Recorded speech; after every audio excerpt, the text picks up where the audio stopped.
brought to you by Silver Pumps. Top quality और consistent performance के लिए सिर्फ सिल्वर पंप नाम याद रखना। इसलिए अगर हम कुछ महीनों की बात करें तो ये अटैक्स जो हैं वो काफी ज्यादा बड़े हैं। और ये अटैक्स खास तौर के ऊपर जो ब्रिटिश कोलंबिया है, अगर इसी की हम बात करें तो लगभग 12 ये शूटिंग इंसिडेंट्स जो हैं हो चुके हैं, जहां पर जो नामवर बिजनेसेस हैं उनको टारगेट किया जा रहा है।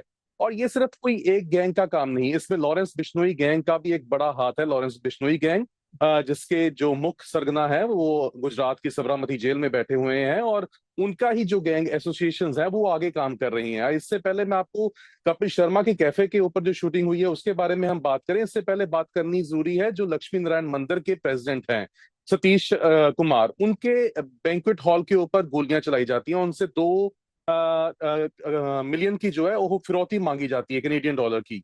और उसके पीछे जो हाथ आता है वो आता है लॉरेंस बिश्नोई गैंग का। उनके ही एसोसिएट हैं गोल्डी ढिल्लों, वो ये फिरौती मांगते हैं। इसके अलावा जीवन फौजी नाम का एक गैंगस्टर है जिसकी तरफ से सतविंदर शर्मा, जो कि एबसवर्ड के एक नामवर बिजनेसमैन थे, उनके बिजनेस में उनके शूटर्स ने अंदर घुस के उनके ऊपर गोलियां चला दी।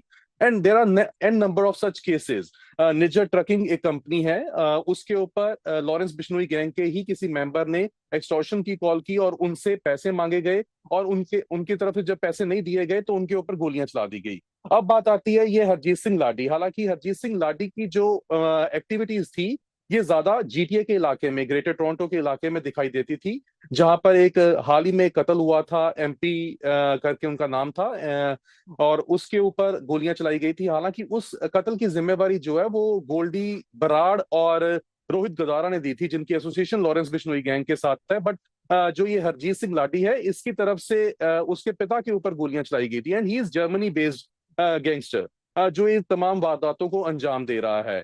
द थिंग इज कि बहुत सारे जो अभी कनेडियन लीडर्स हैं, अगर ब्रिटिश कोलंबिया के प्रीमियर की बात करें, डेविड ईबी की, उन्होंने तो सीधे तौर पर मांग की है मार्क कार्नी से कि जो ये जितने भी गैंग्स हैं, खास तौर के ऊपर जो लॉरेंस बिश्नोई गैंग है, इनको डेजिग्नेटेड टेररिस्ट ऑर्गेनाइजेशन जो है वो ऐलान दिया जाए, ताकि कनाडा में पुलिस को एक एक्सेसिव टूल्स मिल जाएं, ताकि वो अगर ऐसी कोई भी एक्टिविटीज होती हैं तो उनके ऊपर वो काम कर सके, उनके ऊपर नकेल डाल सके। क्योंकि यहाँ के अगर हम लॉ एंड सिस्टम की बात करें तो वो इंडिया से काफी ज्यादा डिफरेंट है।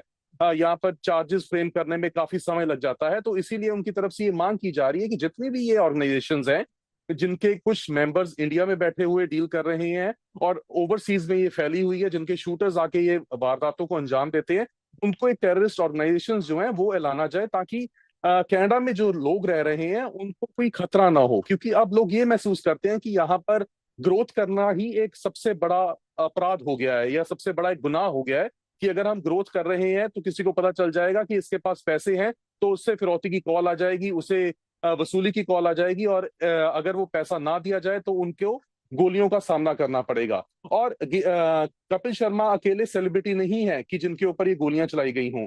इससे पहले गिप्पी गरेवाल के ऊपर लॉरेंस गैंग की तरफ से गोलियां चलाई गई, एपी ढिल्लों के ऊपर लॉरेंस बिश्नोई गैंग की तरफ से गोलियां चलाई जाती हैं।